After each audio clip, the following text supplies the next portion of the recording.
बाबा आप ठीक तो है ना? आपको चोट तो नहीं आई ना? लगी थी बेटा चोट, मगर बहुत पहले लगी थी। अब ठीक हूँ।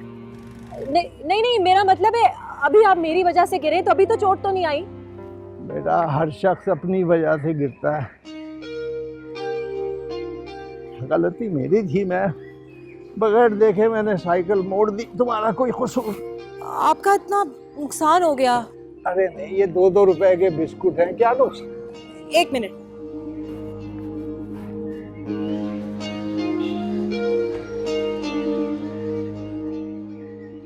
बाबा ये जो नुकसान हो गया है मेरी वजह से आपका, थोड़े से पैसे हैं, प्लीज रख लीजिए।